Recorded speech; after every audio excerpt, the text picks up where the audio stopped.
Evaluation Working Group and was on the NABERS task force in the development of the star rating for waste. So please welcome Melita joining our other fantastic.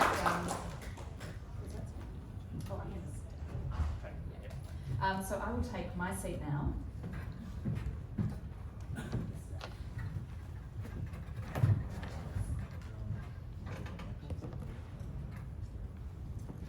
Thank you. Oops, that's nice and loud. So yes, first panel, I would love to hear whether those results surprised you. We have the overwhelming majority supporting protect and regenerate the environment. Lisa, I'm sure you're pretty. Sorry, not Lisa. Martina, I'm sure you're happy about those results. Yeah, did anyone want to comment on those? Well, I suppose I would say I'm very pleased to see that the environmental connection is there, but I probably would have liked to have ticked all of the above as in my response because of the clear, I guess, interconnectedness of energy, fertilisers and the environment. So maybe that could be an evolution in the questionnaire response in the surveys, but clearly Australians value, or people in the room value the environment and realise that we're actually losing precious materials that we know are very important for the productivity of these systems. So I guess I'm not surprised and pleased. I was just going to jump in to say I was delighted that that was the outcome, and I think also because there's not a lot of things that we can do to regenerate natural systems. It's a big, complex challenge, and so I think these are very tangible things that people feel can make an impact, and clearly are making an impact. So my reflections. I think if we protect the environment, we can get all the others. Perhaps why people have answered that. That's true. That's interesting. It gets back to the interconnectedness of this all. And yes, Martina, I also would have voted for all of the above. It was a bit of a trick question, wasn't it, to box people in. I wonder if we could just step back, and this is perhaps a bit of a slightly nerdy, more technical question too. You know, often we're talking about the circular economy in a more general sense, but I wonder if we could tease out, because we want to particularly have a focus on nutrients here today, what's special or unique about nutrients in a circular economy as opposed to plastics or textiles or cement or other materials? Often we talk about, what is it, the technical cycle versus the biological cycle, because, you know, Lisa showed the fantastic, I didn't realise we're up to 10 Rs. I thought we were only up to 9 Rs, but obviously this is 2023, we've got 10 Rs. Things like repair and remanufacture doesn't always work for nutrients and others in the biological cycle. So how do we think about, what's different about nutrients in the way we understand them with circular economy frameworks, or are the actors different, how we manage them? Maybe Lisa, you could speak to that and throw that back. possibly. As I mentioned before, we did work with the EPA in New South Wales around using organic food waste. And I think that in that example as a nutrient, it is just so uncomplicated. I mean, it's really hard to use chemicals because you've got to understand how much of this and how much of that, and what's the soil component to put it into, or what are the crops, as you were saying. But with organic food waste, what we found is just put it all over the place, and it improves productivity. It applies itself really easily, and it's such a science to be kind of designing chemicals to work in that way. Clearly, it's not been working. So I think the ease of it is really important, and also it does fit into that regenerative pillar, and not many things do. Even the reuse of secondary resources, so replacing or reusing steel or timber or whatever, doesn't have that direct impact on regeneration and productivity. So I think from our perspective, it's got a very special role to play. Thank you. Anyone else want to add? Yeah, I'd love to. Is this on? Yes. Okay, good. Two things come to mind. One is that nutrients are already a cycle. Like there's already in the global scale, in the geological cycle, there's a nitrogen and a phosphorus cycle, and that's not the way with electronics. Those don't naturally cycle through our ecosystems, but the nutrients certainly do, and so we have a model for what that cycle should look like, and we have even metrics for how tightly can those nutrients be cycled in a natural ecosystem. So it's a circumstance where the natural ecosystem really is kind of a gold standard with that tight cycling in an intact ecosystem, and that inspires me to think, well, how close can we get to that in our own systems? And then the other thing that I'm not sure what the implications are, but it just is like how I perceive of them, is that nutrients don't need to be remanufactured. Those elements, they can never be destroyed or created except with a nuclear reaction. So they're always there, and so we don't even have to be thinking about really like how many times can they be recycled. They can be recycled infinitely in a theoretical way without degrading. Thank you. Were you wanting to add something, or you're going to hold the mic? I could. Oh no, I'll just hold my. No, I could add. I think it's the main difference I see is that nutrients are part of this dynamic system, while plastics, metals, or whatever, it's very static. And we are the ones who have messed around with those, and that's why it's not working. And nature has figured this out over millennia, and it's working very well. So I think that's the major difference between the two. Thank you for those insights. We've heard a lot of positive stories today so far about what we can do, where can we go, but a lot of us are quite enthusiastic, in particular about nutrients. But what's missing from the debate? The broader national debate, or when you're talking to other stakeholders. What do you want to hear more? You want other people to hear more about from your perspective, and are we just saying the same things over and over again, or what's really missing from the debate? I'll jump in. I think it comes back to this massive economic systems transition that we're underway in, and it's a big transformation of our economy to be investing in new ways of doing things. A linear approach in utilities has dominated our market. These business models are 100 years old, 75 years old, and they're supported by all the regulation, all the standards, everything. And it was really interesting. I'm really interested in your standards, your We Stand thing, and we can talk about that offline, but that's a classic example. For example, in Australia, we haven't even had in-property grey water recycling standards. That's coming now through Watermark, but that means that all we've been able to do is take our water in drought and get it out of the sink from the washing machine, put it on the garden. So we actually haven't had that ability to do it. So big changes in our economy are coming and need to happen to enable it. I'm very interested in the economic impact at scale, obviously the cost, but the economic opportunity, even export and all those sorts of things, I think would be really exciting to start to build cases for. As we know, this government's sympathetic and trying to build a more complex economy, so big opportunities there. Right, thank you. I'm really curious as to what you're hearing from industry, Lisa. So big business, I see, have large or larger R&D budgets than small businesses, and it's small business that are the sort of small growers associations for our produce. And there, I think I'm not hearing strong advocacy for systems change there, partly because it's almost out of reach for them financially, and here I think there's a need for regulators and for the government to play a role in actually shifting that and incentivising it. I wonder, are you hearing any sort of leaders of small business or industry really championing this need for change, even though at this point it would be a cost for them, not necessarily a profit? I think you've absolutely nailed it, because where we're seeing the transition of circular economy is big organisations at one end, which control the supply chain, are looking to the future and can change that, and at the other end, innovators. In the middle is just the big middle, and that's your SMEs, and that's where government regulation and best practice and services and options for behavioural change are really required. I mean, of course, there are some bodies that are championing that, like the Sustainability Business Councils and things like that, but again, that's the bit that government has to work on supporting, I think.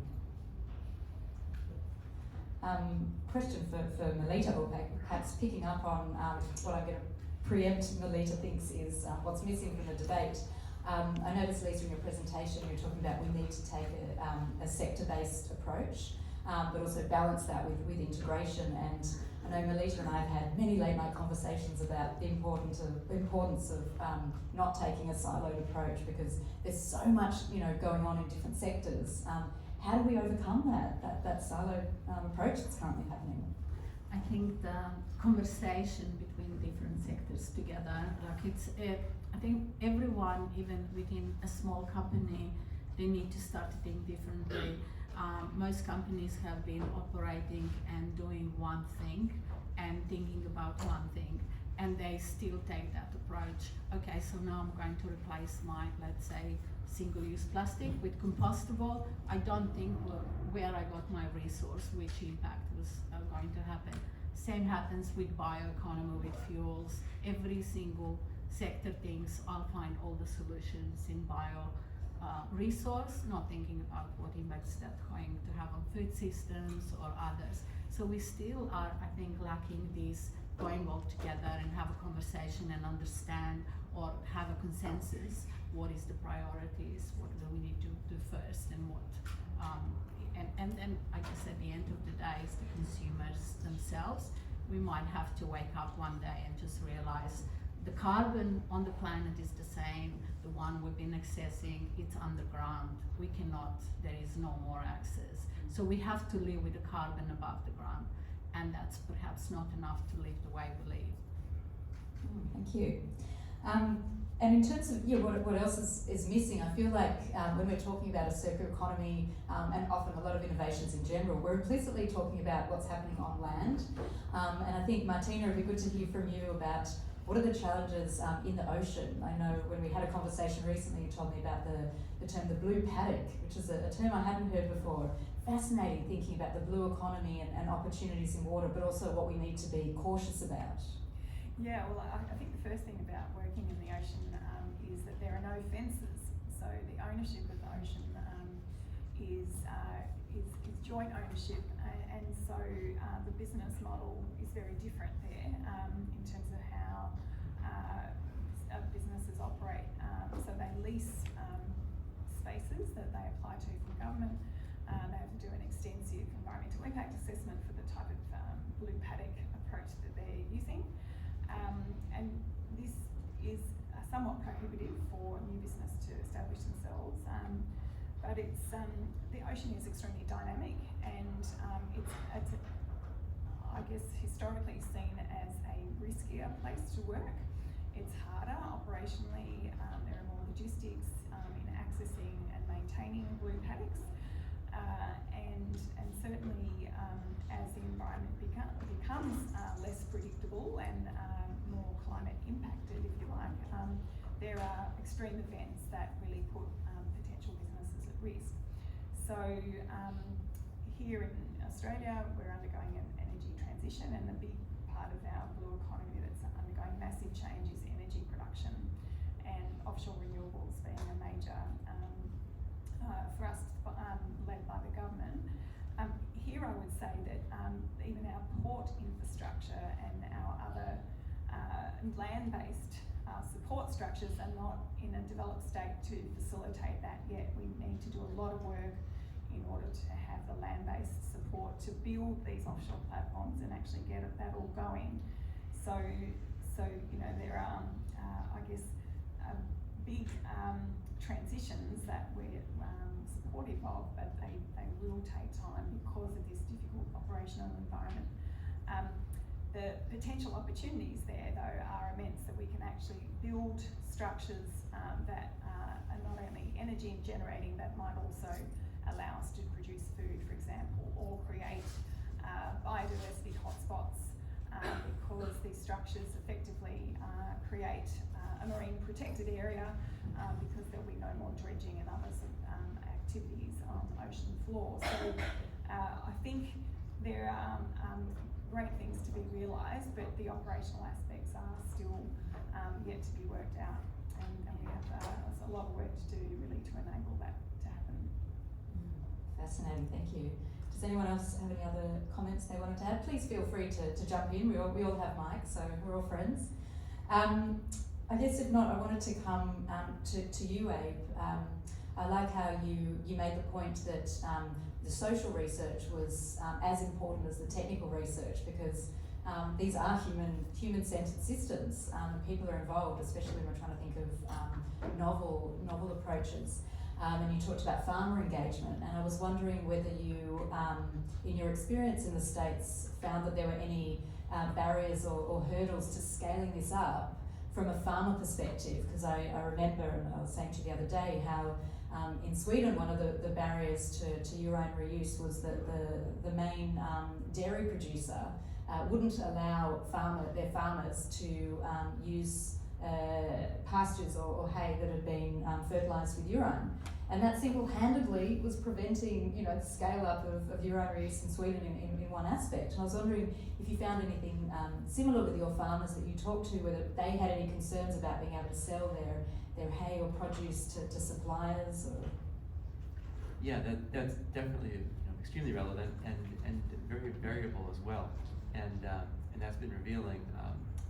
The one place that we supplied urine to a farmer who was growing that hemp for CBD, and he really liked using it. He really liked the effect that it had on his crop and on the levels of the relevant chemicals in the crop. But he didn't do it a second year because that crop in particular, Vermont CBD hemp.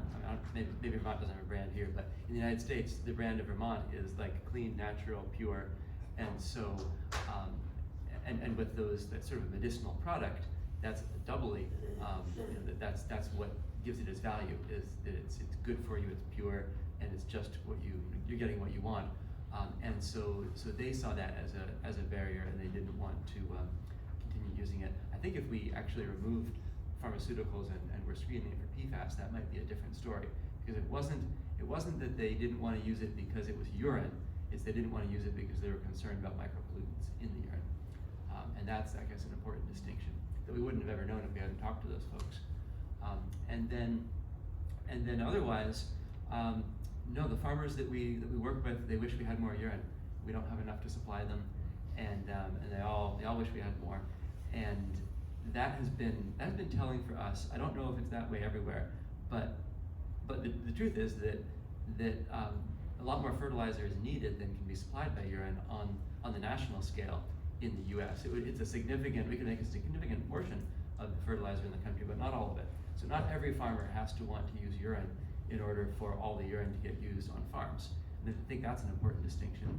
And also in the pilot stage, I think that's where we are in the pilot stage, is that we're in a town of 10,000 people, but we have less than 1,000 people collecting urine. So we really are at the point where there's a lot less urine available than there could be in the land mass that could absorb it. So I think that in terms of the curve of adoption, we actually don't need that many farms to adopt it. So we just need some types of farms, some types of ag, some mindset of farmers, like some subset of all farmers who are excited to use it. And the group that most wants to use it in the US is organic farmers, because it's highly available nitrogen, and it complements compost or rich soils, but in a way that you can't easily do without things like blood meal or the nitrate, whatever that is, the one you can buy for farms, organic farms. But it's not clear whether or not you can use it in organic farming. So one thing we have on our minds, but it's a big process, is to get it approved for organic farming. But we're not quite sure how to thread that needle, because also it rides the boundary between, is it natural or is it a waste? Is it polluted? And so that's a big one, and we have a lot to explore there. I think you've raised a really important question, and this issue of organic standards has come up, I think, across many different countries, and how that could potentially be adapted. And I think this brings us nicely to the topic of regulatory barriers, a topic everyone loves to talk about, but regulatory fragmentation. And we touched earlier on the issue of standards and plumbing codes. And I noticed, Abe, on the Rich Earth Institute's website, you talk about in relation to regulatory reform, because old rules don't work to govern new ways of thinking. It's that simple. So it's okay, and it makes sense that we need regulatory reform. So let's be pragmatic as well as strategic about this. And I guess I'm wondering, from your different perspectives, what is the major reforms that we need around regulations, or where is the current fragmentation? I often get frustrated between that we have regulations over here pushing us in one direction, and it's completely contradictory to the other direction. For example, regulations that encourage removing phosphorus from wastewaters aren't necessarily the same that will encourage us to reuse those nutrients productively in agriculture, because they're not necessarily recovered in the right form. So yeah, I'd love to hear from any or all of the panel members on this topic. I can start with waste. For example, definition what waste is, how many barriers are because of that, because cannot be used as a resource. So from things like stockpiling, you're not allowed to stockpile waste, but if you need to stockpile enough of material in order to run a process. So that's just like one of the examples. I think Lisa. I was just going to sort of reflect on the picture, and I think that the governing bodies, so the Australian Building Codes Board in Australia, which determines, you know, plumbing codes and other things like that, understands that, you know, technology is changing, it's getting more deployable in the home, and these accessories are coming, and it's becoming decentralised, and there's opportunities here. And so it's probably at its most busiest time, you know, whether it's electric vehicle charging stations in the home or, you know, other accessories. So I think that there's definitely an appetite and understanding that you know, we need to change business as usual, and that may involve sort of extreme decentralisation and local precinct decentralisation, stuff like that. And I do think it comes down to this hierarchy of waste, and that applies to the hierarchy of water and other things like that. And we do need more work and effort to redefine that and apply that in standards. I also know Standards Australia is really committed on one of their advisory groups, and they're really committed on circular economy. And looking at what all those global ISOs are and other opportunities to apply them in Australia. But that's a very slow process. And then the other reflection I'll make just on standards is that the way a lot of the technical committees are set up is that it's often the competitors to a potential solution that are determining the viability and the opportunity of that, and so there can be a bias there that makes it just even more difficult to get approval for new things. But I do think the time's right. I think change is coming. I would add that the work we're doing with the federal government at the moment is to try and understand the ecological consequences of contaminants in the environment, especially as emerging contaminants that people are fearful may be causing dysfunction and other barriers to uptake of water recycling and reuse. So that has been an interesting process for us. So I mean, I think in the policy space, there's a lot of turnover in bureaucracies and government. So, you know, every time we meet, we're introduced to a new person that's in charge of the policy space in the federal government Department of Climate Change, Environment and Water. And, you know, they're in the process of building a new national entity, a new federal EPA, in order to deal with you know, all issues of environmental standards. So for us, we're trying very much to build the evidence base to basically indicate that actually our perception of the degree of contamination in the environment is actually much higher than well, this is my personal view. I should say that people think the environment is much more contaminated, and that how could we possibly reuse water? It's got all these other pharmaceuticals in it, when in fact tests show that very, very little ends up in our food. You know, so understanding the baseline and what is safe is a really important part of driving change in this. So that's where we've opted to work. I just see that as so critical because the fear factor is real around new standards. Thank you. And so just while we've got Martina there, do you think we need to better regulate nutrient discharges to water as well? No, I think actually we deal with nutrients very well. I mean, I would say that there are opportunities to capture nutrients and reuse it and retain it in land-based systems. There may be downstream implications for the productivity of waterways and the ocean though, so it's an interesting potential unintended consequence. But it's the other things that are in wastewater that I think that people are still concerned about, and are currently unregulated because the government doesn't have guideline values on how much microplastic is suitable for environments, and this is a big bottleneck for the way that we might move forward. Yeah, great point. Sorry, Melita, you wanted to speak to this? Pretty much that, basically, to get the trust as well in terms of to understand what is safe and what is not. So the regulations are very much needed for that. Same for standards. So especially when you're developing like using recycled content and things like that, quite often there is still this concern when it comes to fertilizers is that, you know, people still don't believe that natural fertilizers are as good as synthetic fertilizers. Thank you. Coming to the topic now of the market and market failures, we often hear that we won't get the right environmental outcomes that we're looking for if we leave it to the free market. That we need new policy instruments to stimulate and support the practices and innovations that we want to see. So I guess I'd love to hear from you what sort of things innovations are you seeing in terms of instruments that can be used? I know, Lisa, you mentioned tax incentives, but you also mentioned integrating circular economy into trade agreements, which I thought was very interesting. And Martina, I know you're also doing a lot of work around natural capital accounting, which we'd love to hear more on. So maybe we can hear from Lisa first and Martina. Yeah, look, I think it's really important for us to enable innovation. And I think, as I just coming back to this point before, that we've had linear businesses dominate and inform policy for a long, long time. So I think there's a real need for innovation.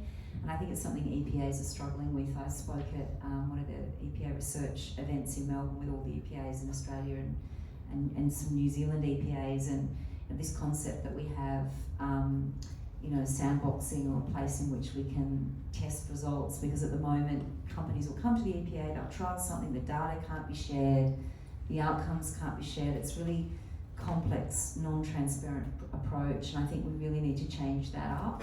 And I think these precincts is a really good way we can look at this and involve industry in a safe environment with the EPA, and then look at what those outcomes are and what the evidence base is, because we need to build the evidence base. And I think there are examples internationally, but as always it has to apply in the Australian jurisdiction. Is always that step, and how does your work and examples apply in Australia, and what are those barriers and what are those governing bodies that you mightn't have that we have that need to be involved or whatever. So I do think innovation is really important to scale. Thank you.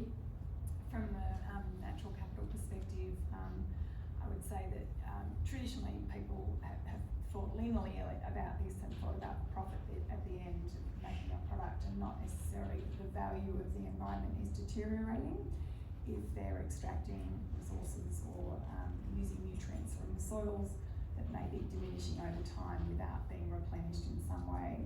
And I guess our interest as environmental scientists is to make sure that the environment is sustained in the way it can generate value.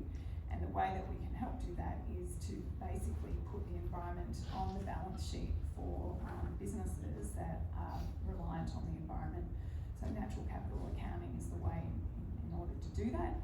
And it involves understanding where you're working, what the extent of these ecosystems are, what services they're providing, and then for those services to be valued intrinsically in the way that the business makes sure that it has to retain the services in order to attain the value. Yeah. And so here, not enough businesses are doing that and considering that in their approach. I think there's one forestry company that does this in Australia that has fully integrated natural capital accounts into its financial reporting. But corporations are basically almost being mandated to do this now because of nature-related financial disclosures, where they will be compelled by the regulator in order to do this to keep operating. So there is a massive transition happening, but as environmental scientists, we want to actually contribute to this valuation process so that the figures used are reasonable in the way that we might integrate them into traditional accounting approaches. What did you have to say? But thanks. When I think about that question in relation to water reuse or nutrient recycling through wastewater, I think that there are market drivers right now for water reuse in terms of if you can recycle your water on site. Like I've heard about so many buildings here doing that, and the same in the United States. So that's happening because people pay by the volume for their water. but they don't pay by the kilogram for their discharge of nutrients. And we've come up against that in terms of our startup and trying to figure out what's our economic value proposition to people, because we enable water recycling by treating most of the material in the water, so that's helpful. But the fact that no one is paying more to discharge nutrients into the sewer, which then the wastewater utility has to clean out, that's, I think, a failing right now of the system. And it was exciting to have some conversations yesterday about maybe how could utilities change the structure. So I guess that's still market. It's not quite the free market because it's what rates a utility sets. But I think that putting an economic value on the avoidance of that discharge, that's really where the economic value is, but it doesn't accrue to the person who operates the source separation system. And that's what would make the biggest change, I think, in that business model.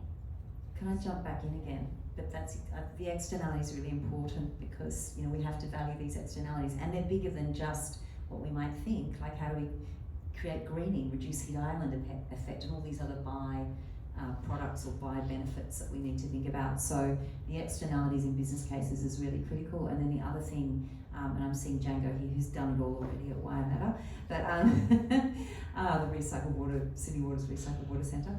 I'm sure he can give us some additional reflections on it. The other thing I wanted to mention is rebates, because we've provided rebates for solar panels and other things. What about providing rebates for urine separated toilets and other things like this, or credits in terms of basics, which is in New South Wales our building standards for efficiency. So lots of different opportunities, I think, just on a tangent, maybe not free market, but on a tangent from government. No, absolutely, lots of good ideas there.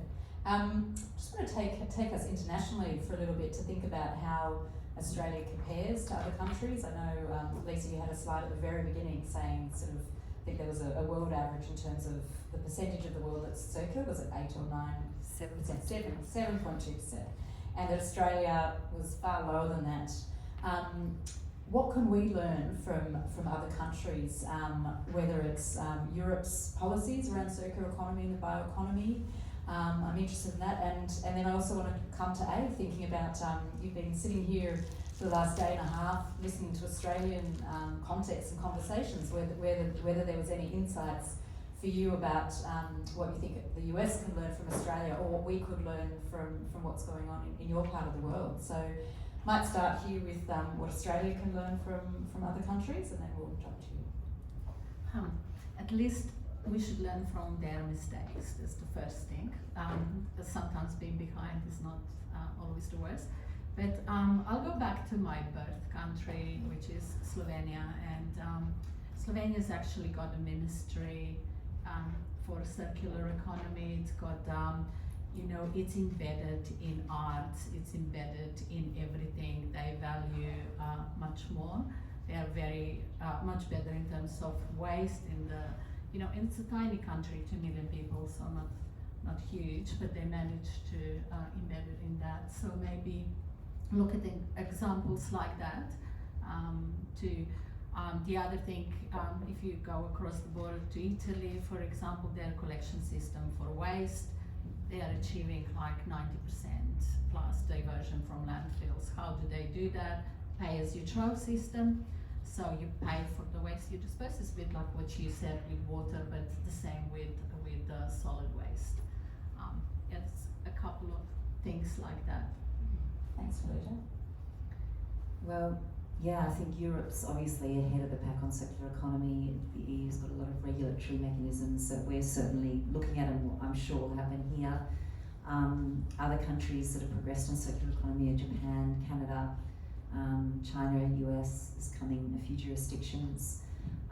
So, lots of examples. I think Australia's, every jurisdiction's different in a circular economy, and I think it is very bespoke to the economy, the resources being used and the products imported or not imported, etc. being made. And I think where Australia's got to start to focus is the Pacific, and at our Australian Circular Economy Forum we had an evening with Pacific nations, island nations attend, and it's just so obvious that on top of climate change, the waste products that Australia's generating in these islands is catastrophic. I mean, it's our own islands too, our little islands up the coast, Holiday Islands and other islands, Norfolk Island, they have a real problem with dealing with waste streams, importing resources that they need to live and grow crops and other things. So, you know, there's big opportunities here and lots of economic drivers, if we value those externalities and costs, that can really help us create what's right for us in Australia. So I do think there's a piece of, yeah, there's best practice globally, but to operationalise it here requires our own effort and understanding. Great. Abe, did you have any thoughts, just to put you on the spot? Yeah, well, thank you. Yeah, so I just am so focused on urine diversion and source separation that I don't know that I am not aware of what's going on in the US, but I do know that the term circular economy comes up a lot in research grant proposals, and I've never seen it in the news. And so I don't know if we're as focused on it as you are here. I don't believe that, you know, on the ministry level, ministers are being briefed on this and being involved in plans to transform our economy. I think I probably would have just heard of that, you know, as a aware citizen, but I'm not really sure, you know, what's going on, because that's not my field. Yes, I've heard this before from other US colleagues. They're saying we don't talk about a circular economy, which I think is fascinating, that there might be some of the same principles embedded, but not this same shift to the language of circular economy. And what about though with urine diversion and reuse systems specifically, because that is a form of a local nutrient circular economy. Are there any thoughts on you know, listening to the conversations yesterday at the NICE summit? I mean, you already mentioned that you may be thinking about introducing some of the technology here into your practices. Were there any other things you've picked up on what's happening in Australia, or that you've heard about some of our, you know, barriers or frustrations in Australia that we could learn from your experience, like at that local scale? Yeah, I am on the spot. Let's see. We don't have to answer. We can definitely move on. I have a hard time answering these big picture questions sometimes, because I'm more gravitate toward the details and the implementation. I certainly have been inspired by the water reuse that happens here, and just tours of Sydney, people pointing out, well, that building, they have a water reuse plant, they send their water here, and they do this and that with it. And that's also happening in the US, but I think that in Vermont it's not really. So it's good for me to get out sometimes, and it's good for me to see that these sorts of, and people do actually spend money on these sorts of projects, and there is an eye toward the long-term return and the long-term impact. So I guess that's what I'm taking away from it to bring home with me. No, thank you, and I think it's very insightful for us to see the examples from the steps that you bring to us, because we need more of, you know, as Lisa keeps saying, we want more examples, we want more demonstrations, we need these evidences, these safe spaces. So it's very valuable for us to be able to look at these kind of examples and case studies for what you bring to us as well. I can see Martina's got the microphone. Were you wanting to say something or not? Inadvertently, no. Look, I suppose I'm reflecting a little bit back to the regulation and policy that we shouldn't be afraid to experiment and try something and closely monitor its success. So some things that have arisen in the conversation about managing stormwater in Sydney. So currently local government areas charge a stormwater fee or a kind of a runoff fee as part of local rates. And that is insufficient to deal with the stormwater issues. And so one idea has been to, I guess, charge a levy on passengers on big cruise ships that visit Sydney Harbour. If they want to see our Emerald City and our beautiful harbour and maintain it, then $1 a passenger, given the thousands of people arriving in Australia, this could be significant as a new source of revenue. So we're not asking taxpayers to shoulder the burden up front, but perhaps asking others. And so what would that look like? I mean, could we try it? Would that cause, you know, distaste for tourists? Would it, you know, how acceptable would it be? And I kind of think that we have to, you know, we have to trial things in order to actually see what people are receptive towards, and attitudes have shifted in Australia over the last 15 years around, I don't know, I'm just thinking, you know, the use of mobile phones of people in high school, there have been some very big societal shifts, I think, and so we've got to think, well, what we would not have considered 15 years ago is something we absolutely would consider now. With that tax, I mean, every European city you go, you have to pay tourist tax to stay there. So I don't think it's that controversial at all. Fascinating. All right, at this point in the panel, I think I'm going to open it up to questions from the audience. And I know we usually say questions, not comments, but actually you've all been very patient. So if anyone does have a quick comment, I also invite you to do comments in addition to questions. And I also invite the panel to ask questions of each other or the audience. So we want this to be dynamic. So did anyone have some burning questions from our panelists, either from their presentations earlier or what you just heard now in the discussion that you wanted to ask about?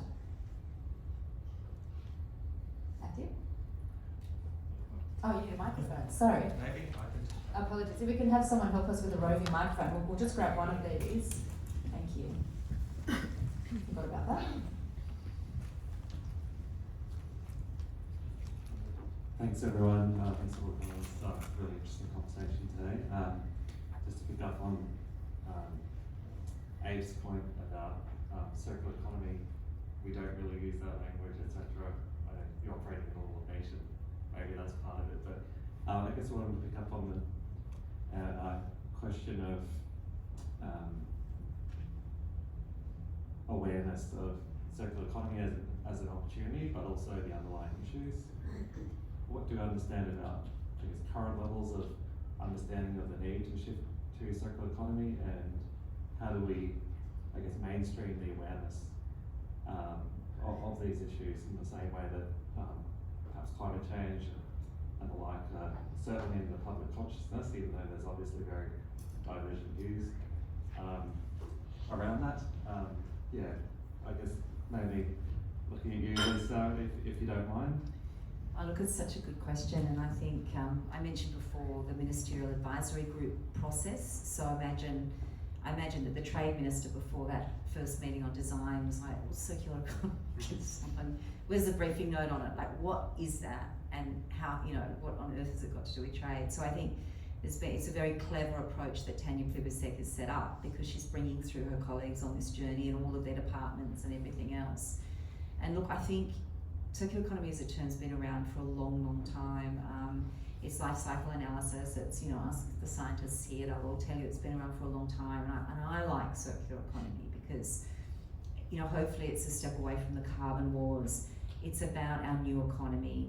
It has to be circular. We actually don't have anything else. There is no other solution. Like the climate carbon reduction policy framework is not enough to tackle this, right? We need something much bigger. So I like it because I think it's about the new economy, it's optimistic, it's affecting everything. It is a chance to create new products and services too, so that it's about growing jobs and industries. I do think that the level of awareness, it's definitely bigger than it was 2 years ago, so it's growing. The focus of the feds will also amplify that. We've just started doing training courses. We're going to be training local government, New South Wales, with EPA's funding it, and we'll be providing training for them, and then we're growing that with other departments because people are learning about it. And I think it makes sense and resonates because people, and giving them training courses will help amplify their handprint, because they'll be able to affect change in their own area. There is definitely a need for an education campaign. That's what I've been banging on about at the ministerial level in the advisory group. We need to educate, and we've brought into Circular Australia, we have these titles, honorary titles of Chief Circular Engineer, which sits with Ali Abbas at the moment. It was Veena Sahashwala at UNSW, now it's Ali Abbas at UCID. We have Chief Circular Designer, and at the moment it's a woman called Leila Ajaralu, and I'd encourage you to look on our website and look her up. She's an absolute guru. She's written lots of books on design and changing design. She's running for the World Design Organization president at the moment. And so awareness building that way is great. And that's our approach to it. But I do agree with you, we need an education program. And Leila worked on changing curriculums in schools in Finland from kindergarten up, and it's something Circular Australia has proposed to the federal government.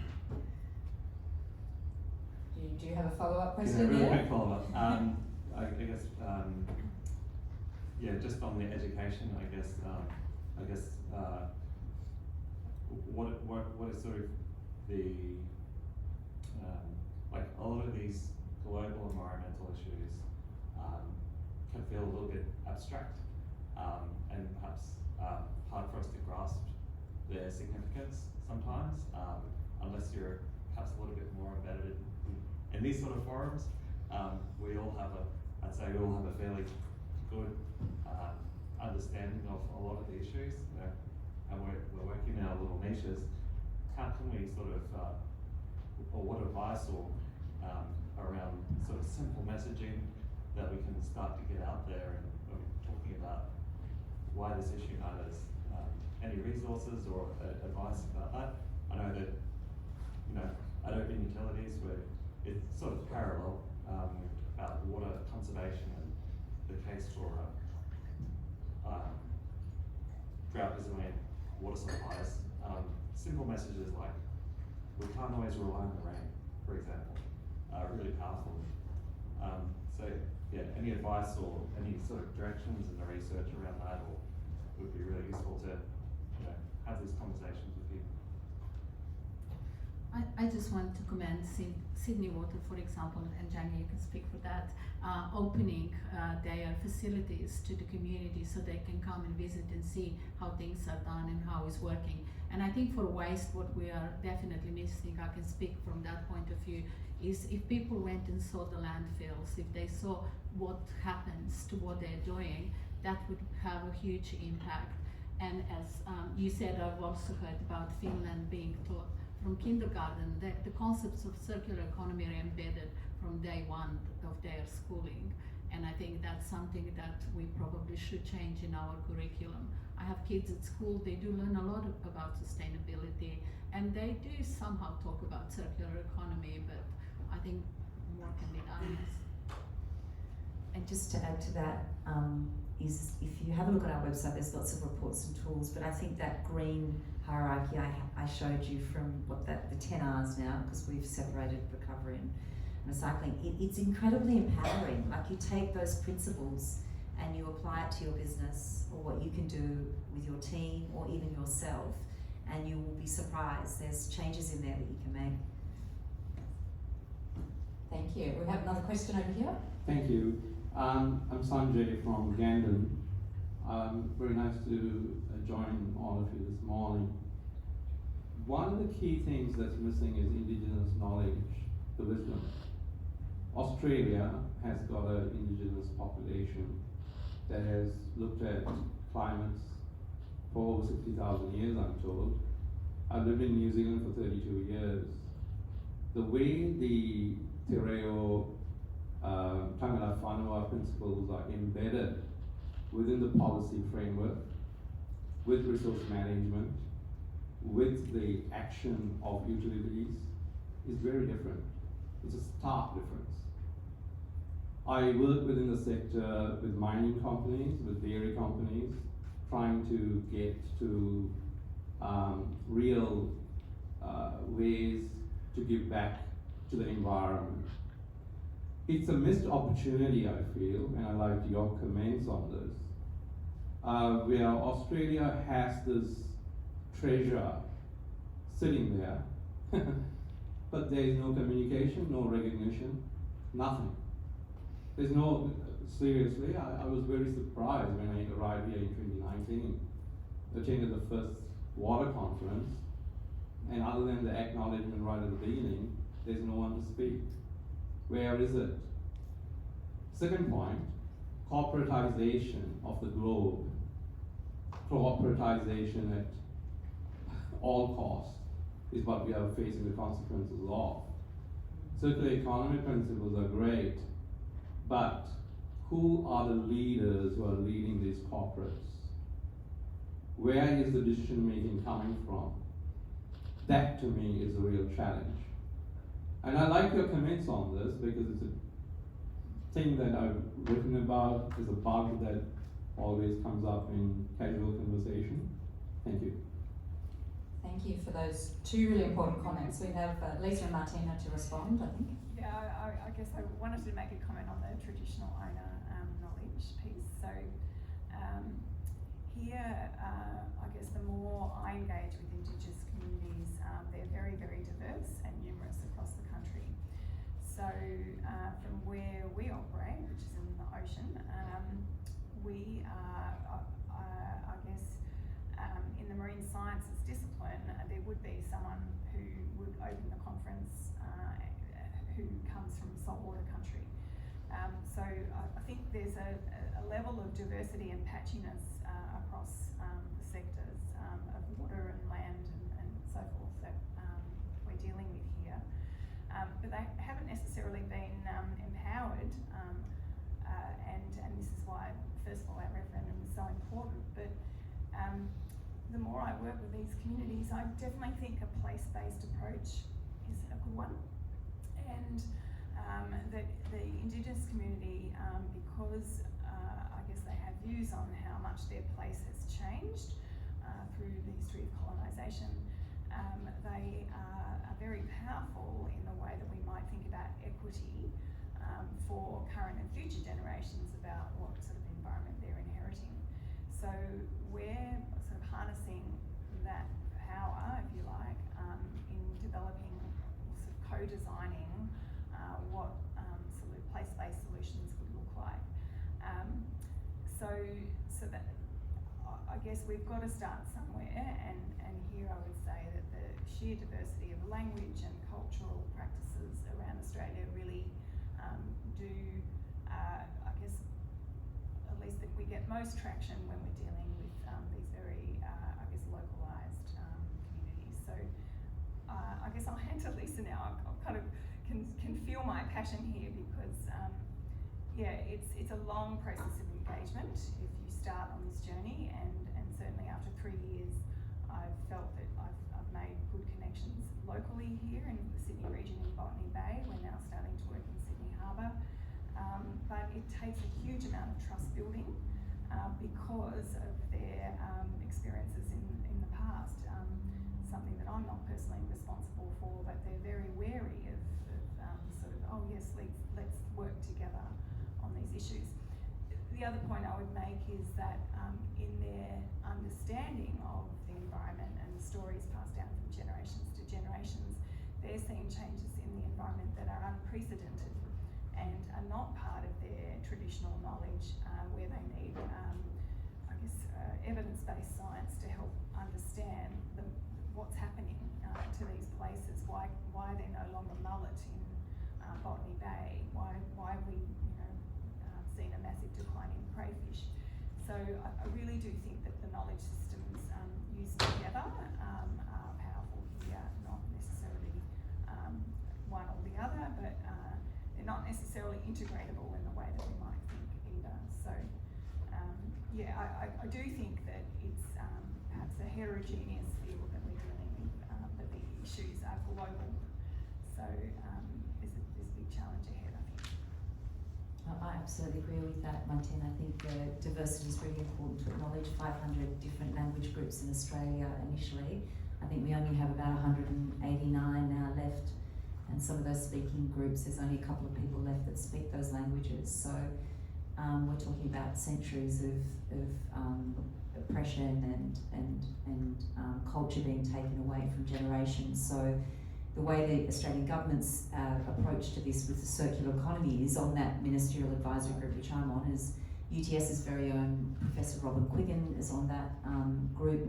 She's fantastic and has added huge input and important contribution to the group and continues to do that.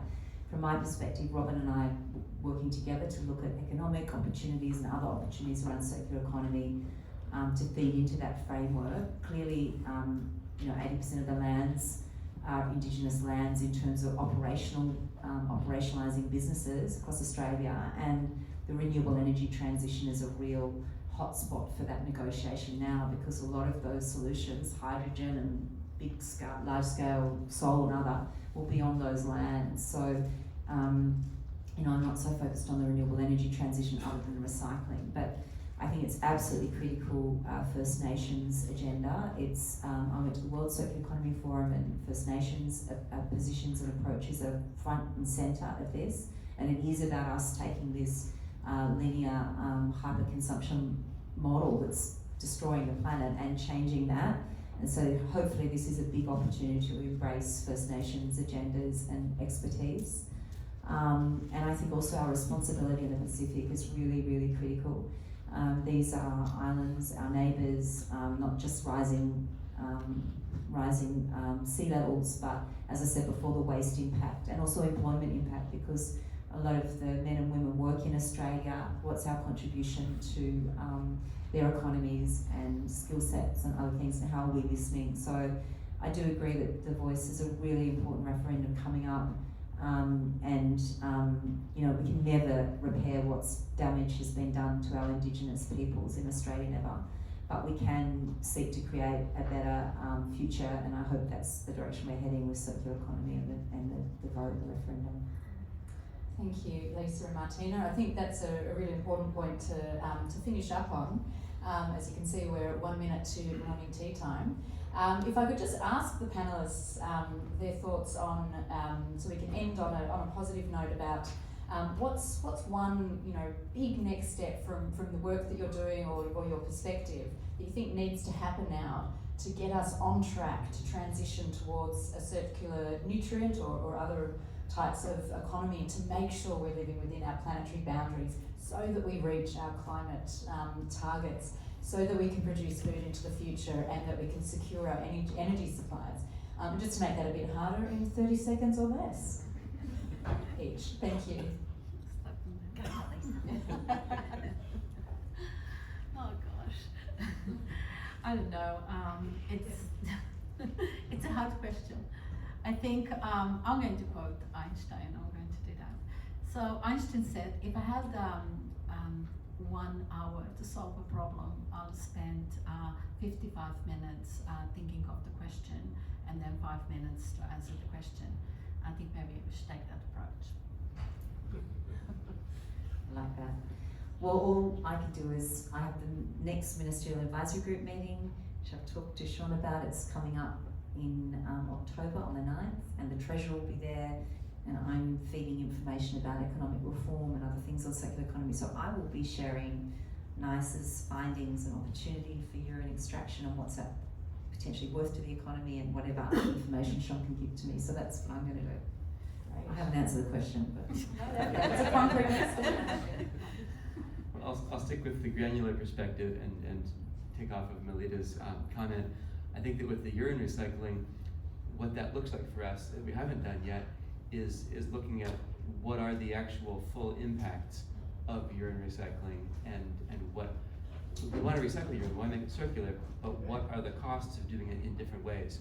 Because I think that we're a little bit blind in that way. We have a lot of focus on technologies and approaches for how to recycle urine and make a good product, and we have done some quantification on how much energy or how much whatever is taken to do that, but really to zoom out and say, what's the big picture in terms of installing all these pipes and trucking, and some work has been done in that, but I think we have put a lot of work into technical development and need to put much more proportionally into understanding the impacts of implementing those technical developments in different specific niches where it could be effective. Great, thanks. After listening to those 3 responses, I'm still not any more wiser about what I would do, but here I think I would compel everyone to communicate more with people who are outside of our own disciplines, our own frames of reference, and I guess champion what's at risk if we don't circularise. That is one take home from me in this morning's session. I would potentially also say that if the frame provided by this morning gives me greater motivation to keep going in this area and reach out to form collaborations. And I think place-based approaches may be the way that we might start to get integrated solutions. So look forward to talking with you all in the later part of today. Thanks. Thank you so much, and thank you to the whole panel. It's been absolutely fantastic, and thank you so much for the questions that we had. Please join me in thanking our fabulous panel this morning.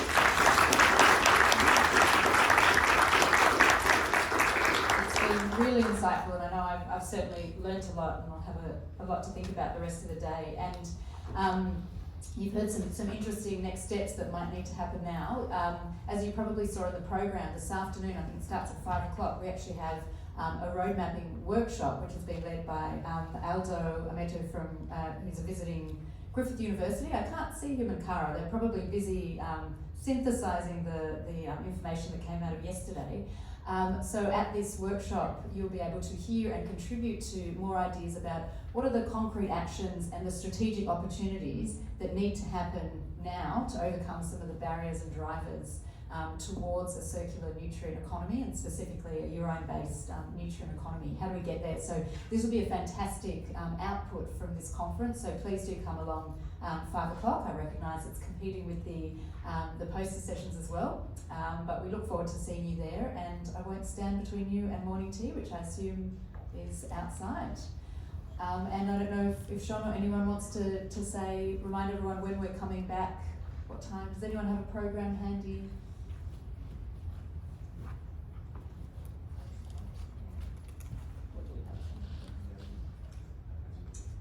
12:30. Okay, so we have half an hour. You can mingle and ask the panelists if you had any more burning questions outside. And thank you again. It's been a fantastic morning with you all, and I look forward to more chats.